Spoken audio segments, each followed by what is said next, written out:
batela mikombo. Yahweh, Yahweh, benisa mikombo. Yahweh, Yahweh, batela mikombo.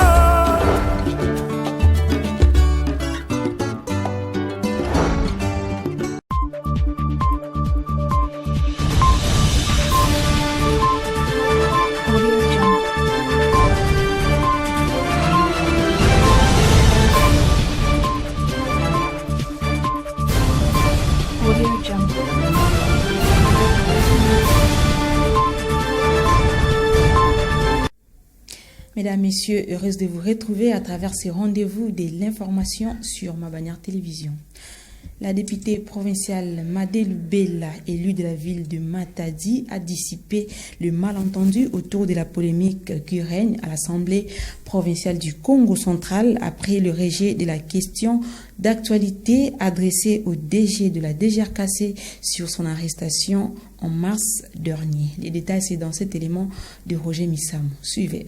C'est sa toute première sortie médiatique depuis la fuite des audios d'une conversation privée sur les réseaux sociaux. Pour éclairer l'opinion publique, la députée provinciale élue de la circonscription électorale de Matadi, Madeleine Bella, a motivé ce qui l'a poussé à initier la motion incidentielle qui a conduit au rejet de la question d'actualité adressée au DG de la Direction générale des recettes du Congo central, le DGRKC, Richard Mavoka. Si j'avais pris l'initiative d'écrire cette motion, c'était une question d'honneur. L'honorable Edouard a tendance à minimiser le genre. Pour lui, moi, c'est Aza et Loroté. Même si tu es député, dans ma motion incidentielle, j'ai demandé à ce qu'on mette en place une commission d'enquête pour vider toute cette matière-là de sa substance. Cette question d'actualité a été déposée le 17 avril, autour de 15h, 16h, au DG. Normalement, le DG devait répondre 3 jours après. Mais si on fait les décomptes, du 17 à la plénière d'avant-hier, ça faisait 8 jours. Donc, ce qui fait que c'était déjà tombé caduc et que le bureau ne devait même pas le programmer dans l'ordre du jour.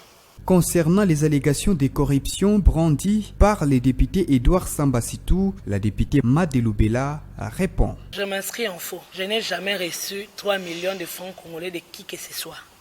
Ni de lui Edouard, ni de je ne sais pas moi qui. Je n'ai pas reçu cet argent-là. Vous savez, il y a un adage qui dit, il n'y a que le voleur qui crie au voleur en premier. J'ai des émoluments qui sont élevés plus que les 3 millions de francs congolais que j'ai soi-disant reçus. Pourquoi je vais aller brader les intérêts de la province pour 3 millions de francs congolais? Alors que dans ma demande, je demande une commission d'enquête. Vous ne voyez pas que c'est un peu vouloir une chose et son contraire au même moment? J'aimerais bien qu'il me montre les preuves. Ma population peut me faire confiance encore. Parce que ma démarche, elle est démocratique. Si je demande une commission d'enquête pour vider tout ce qu'on entend, tout ce qu'on a entendu, qu'est-ce que j'ai fait de mal? D'ailleurs, je suis plus crédible qu'une personne qui veut vider une question aussi sensible en 3 questions. S'agissant des propos tenus par Edouard Sambasitou contre fait honorable Valérie Malonda, sa fille fait savoir que la famille a déjà saisi la justice. Et tournons de page pour parler de la CENI, accompagné de quelques membres de son bureau. Denis Kadima Kazadi, président de la Commission électorale nationale indépendante, a déposé le rapport annuel de son institution au bureau de l'Assemblée nationale le jeudi 27 avril 2023, tel que mentionné dans l'article 28 de la loi organique portant fonctionnement de la CENI. Images et commentaires. Conformément à l'article 28 de la loi organique portant organisation et fonctionnement de la Commission électorale nationale indépendante, Denis Kadima Kazadi, président de cette institution d'appui à la démocratie, a déposé ce jeudi 27 avril 2023 le rapport annuel de son institution au bureau de l'Assemblée nationale. Le dépôt de ces rapports intervient quelques jours après l'annonce de la fermeture définitive des centres d'identification et d'enrôlement des électeurs sur toute l'étendue de la République démocratique du Congo et les 5 pays pointés pour la phase pilote. Au sortir de ces échanges, Denis Kadima Kazadi s'est livré à la presse. Les résultats sont assez impressionnants pour une équipe qui a été mise en place avec beaucoup de retard. Nous avons pu réaliser un très grand travail Aujourd'hui, nous pouvons nous féliciter du fait que si vous prenez le cas, par exemple, de l'enrôlement des électeurs, ça a été fait en un temps record. Et ça, c'est une bonne progression parce que ça signifie qu'à l'avenir, tout le monde saura que ça peut se faire aussi avec un peu plus d'efficacité. Il y a plein de choses, je ne peux pas vous donner tous les détails, mais sachez que c'est un rapport que vous aurez. Il est à la disposition de tous les membres de l'Assemblée nationale. Ceux qui ont des doutes peuvent se rendre compte que cette équipe est vraiment au travail. La CENI tout entière, avec tous nos démembrements, nous sommes mis au travail. Nous avions promis qu'on allait enrôler tout le monde. Personne ne peut dire qu'il n'a pas sa carte d'électeur. Évidemment, c'est un exercice volontaire. Ceux qui ont voulu se sont fait enrôler. Maintenant, nous sommes dans la dernière phase de la finalisation de la liste des électeurs. Après, on va passer à la loi sur la répartition des sièges. Mais aussitôt après, nous allons commencer à recevoir les candidatures. Donc, nous sommes dans la dernière ligne droite vers les élections. Le numéro 1 de la centrale électorale a également réaffirmé sa détermination avec l'appui de toutes les forces vives d'organiser des élections crédibles dans les délais. Autre actualité, l'état-major de la République démocratique du Congo dispose d'un nouveau chapiteau monté sur un espace de 800 mètres cubes. La cérémonie inaugurale a eu lieu ce jeudi 27 avril 2023. Les précisions, c'est avec Roger Missamou. Suivez.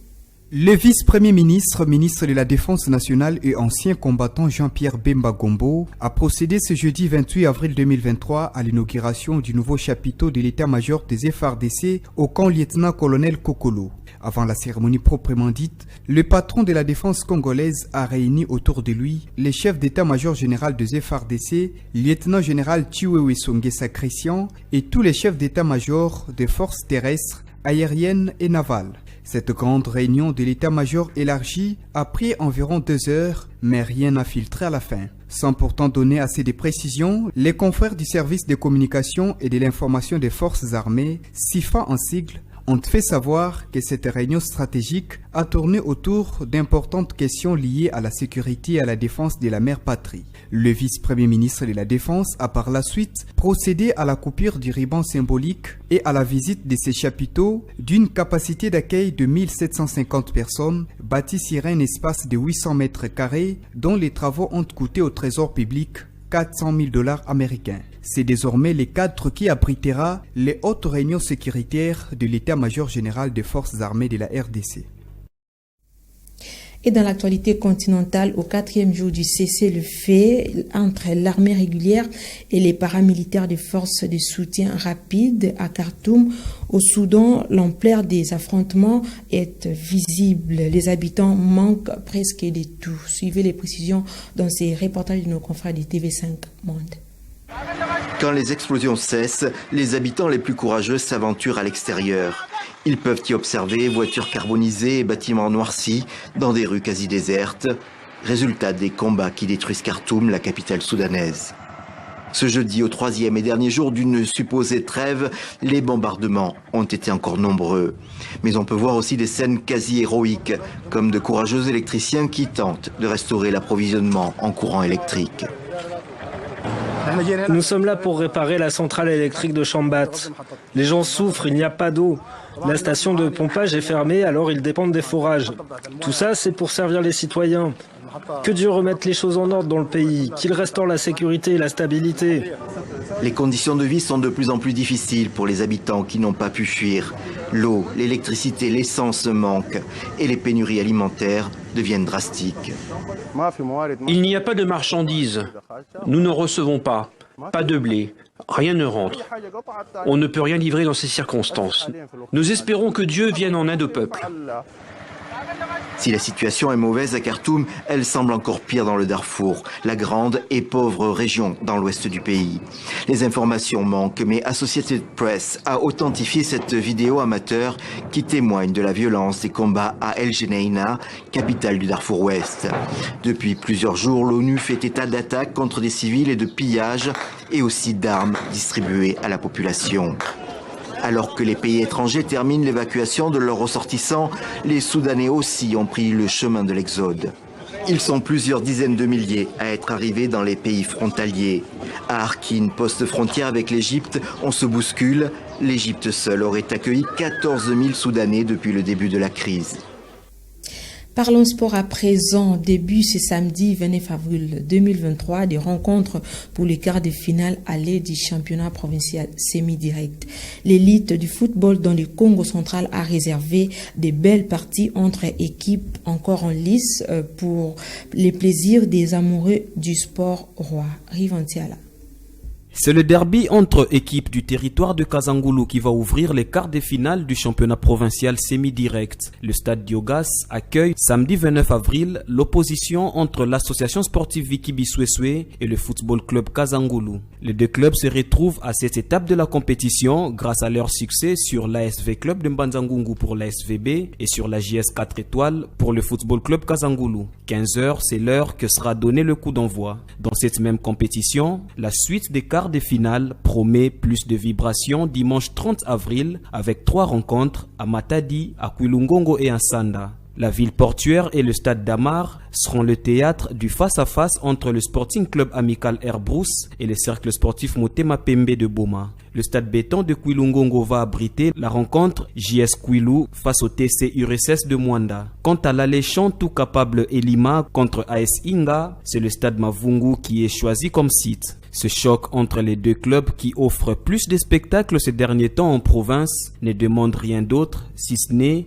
un dispositif sécuritaire irréprochable et un bon arbitrage. La Ligue de football du Congo central, à travers son premier vice-président, en est conscient.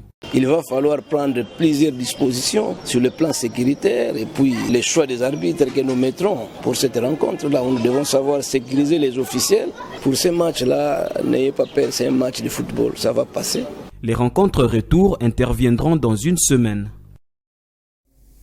Mesdames, Messieurs, c'est la fin de ce journal. Merci de rester fidèles sur nos antennes et merci de votre attention soutenue dans ce rendez-vous d'actualité. Au revoir et bonne suite des programmes sur ma bannière télévision.